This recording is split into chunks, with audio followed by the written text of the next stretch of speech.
जिस प्रकार भारतीय मीडिया अतीक के मामले में अब जो न्यूज चला रही है कि अप्रैल में अतीक और मई में मुख्तार, और अगर मुख्तार को कुछ हो जाता है तो मीडिया चैनल के खिलाफ 120(b) का मुकदमा दर्ज होना चाहिए कि राजा भैया की पत्नी ने उनके खिलाफ साकेत कोर्ट के अंदर में मुकदमा डाल दिया है डाइवोर्स का। क्या ये बात कोई चैनल बोलने के लिए तैयार है? मीडिया चैनल को लगता है कि अगर कोई ये कहे कि हम मिट्टी में मिला दे तो वो भारत का सबसे बड़ा राजनेता, तो ऐसा नहीं है। हम कोई किसी तानाशाही राज में नहीं जी रहे।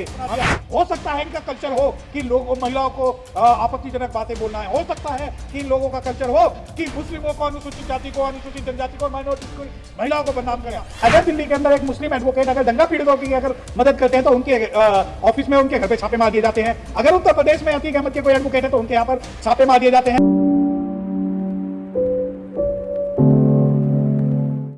कि जिस प्रकार भारतीय मीडिया अतीक के मामले में अब जो न्यूज चला रही है कि अप्रैल में अतीक और मई में मुख्तार, और अगर मुख्तार को कुछ हो जाता है तो मीडिया चैनल के खिलाफ 120(b) का मुकदमा दर्ज होना चाहिए।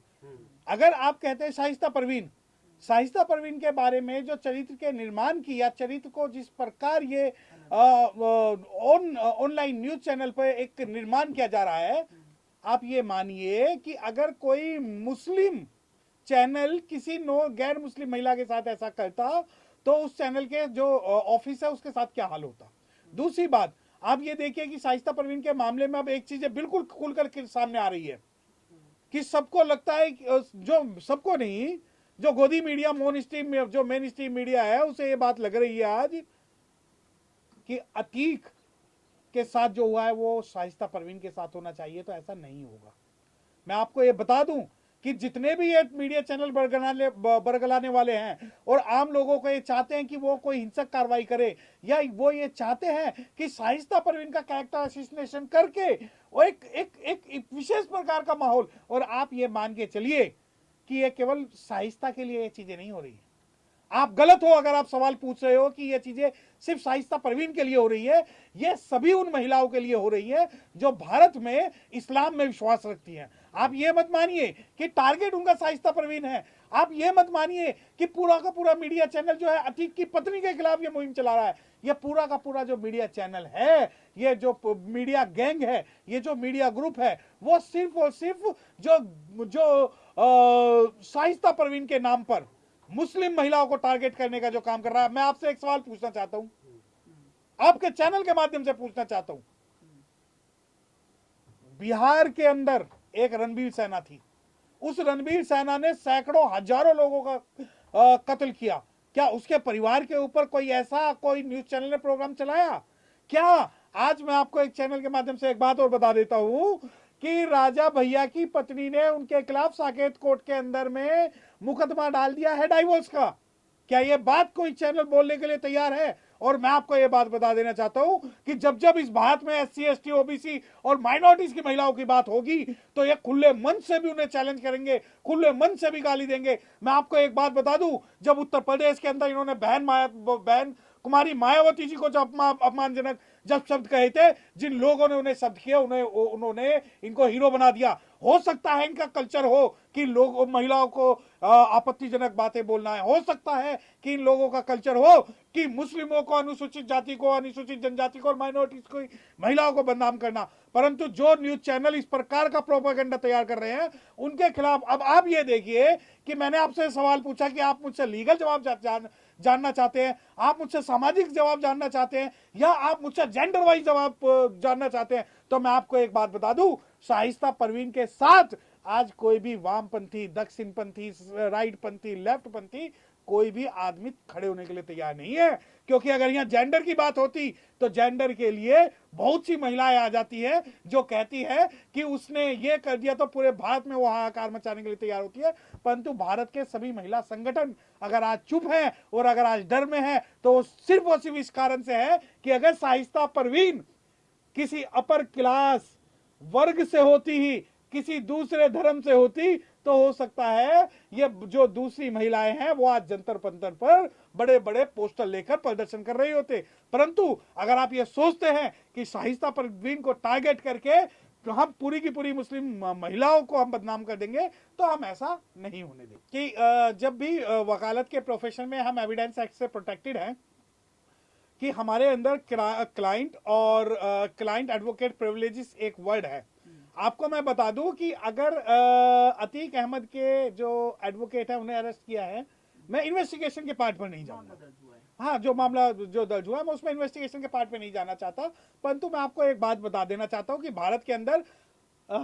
जो वकालत का प्रोफेशन है, उस प्रोफेशन में भी जातिवाद और धर्म को देख के सारी चीजें निर्धारित होती हैं। अगर दिल्ली के अंदर एक मुस्लिम एडवोकेट अगर दंगा पीड़ितों की अगर मदद करते हैं तो उनके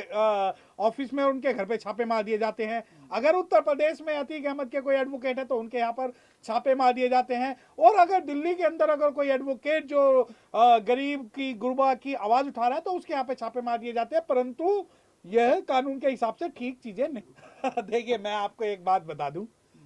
मैं कोई कांग्रेस का पक्षधर तो हूं नहीं, ठीक है, कि अमित शाह कुछ कहे, राहुल गांधी कुछ कहे। मैं आपके चैनल के माध्यम से बोल देना चाहता हूं कि शेर का भाई बघेरा, एक कुद्दन और दूसरा तेहरा। अगर वो चाहते हैं कि सत्ता पक्ष में भी अब हम रहे और विपक्ष में भी हम रहे, तो मैं आपको बता दूं कि कांग्रेस भारत में जो मुस्लिम 600 रियासतों का राजा था उसे खत्म करने का जो अगर श्रेय किसी को जाता है तो कांग्रेस को जाता है। अगर भारत के अंदर कॉलेजियम सिस्टम को खत्म करने का श्रेय अगर किसी को जाता है तो वो कांग्रेस को जाता है। और भारत के अंदर हिंदू मुस्लिम का बीज बोने का अगर श्रेय किसी को जाता है तो वो कांग्रेस को जाता है। अगर भारत के अंदर रिजर्वेशन खत्म करने का श्रेय किसी को जाता है तो कांग्रेस को जाता है। परंतु ये जो इनकी नूरा कुश्ती है कि वो आएंगे तो ऐसा हो जाएगा, वो आएंगे तो ऐसा हो जाएगा, इस भारत के अंदर जब तक एक थर्ड फ्रंट की सरकार नहीं बनेगी जिसके अंदर एससी, एसटी, ओबीसी और माइनॉरिटीज का इक्वल रिप्रेजेंटेशन होगा, तब तक मैं इनके किसी भी स्टेटमेंट का ना तो समर्थन करता हूं ना ही विरोध करता हूं, क्योंकि ये चाहते हैं कि पक्ष में भी ये रहे और विपक्ष में भी ये रहे। आज अमित शाह ने जो है राहुल गांधी के लिए बोल दिया, राहुल गांधी ने अमित शाह के लिए बोल दिया, तो मैं इस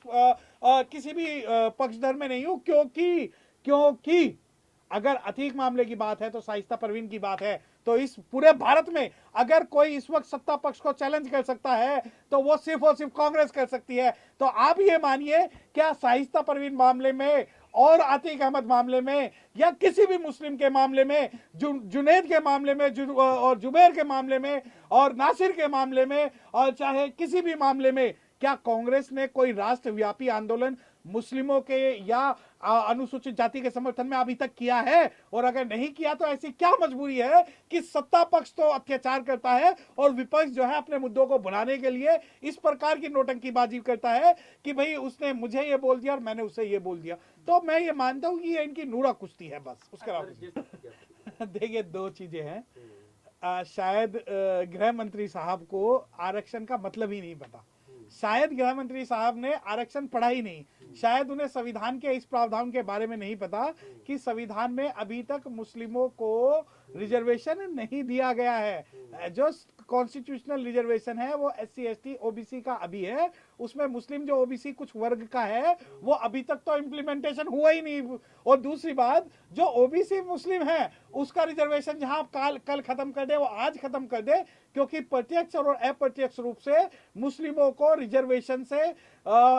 का फायदा नहीं दिया जा रहा है। और ये सिर्फ ये आपको बरगलाने की कोशिश है कि वो मुस्लिमों का आरक्षण खत्म कर देंगे, जबकि अप्रत्यक्ष रूप से वो भारत के अंदर मुस्लिमों का जो है आरक्षण वो खत्म कर चुके हैं। क्योंकि 1947 के समय मुस्लिम जो है वो नौकरियों में 25% था और आज शायद 2% भी नहीं है। इनके लिए तो अगर मुस्लिम बोलेगा तो उसके खिलाफ ये बोलेंगे, अनुसूचित जाति का व्यक्ति कोई बोलेगा तो उसके खिलाफ बोलेंगे, महिला कोई बोलेगी तो उसके खिलाफ ये बोलेंगे। जब ये कहते हैं कि हम रिजर्वेशन खत्म कर देंगे, तो रिजर्वेशन जो चाहे मुस्लिमों का है शेड्यूल कास्ट का, किसी के बाप की बपोती नहीं है कि आप आओगे और खत्म कर दोगे। मैं बता दूं कि रिजर्वेशन संविधान से पहले आया था और संविधान बाद में एग्जिस्टेंस में आया, क्योंकि और रिजर्वेशन किसी की वो घर की मूली नहीं है जो मर्जी उखाड़ देगा और जो मर्जी लगा देगा। रिजर्वेशन को आप छू के देखिए, उसके प्रावधान को बदल के देखिए, तो वक्त आने दे बता देंगे तुझे हम आसमां, हम अभी से क्या बताएं क्या हमारे दिल में है।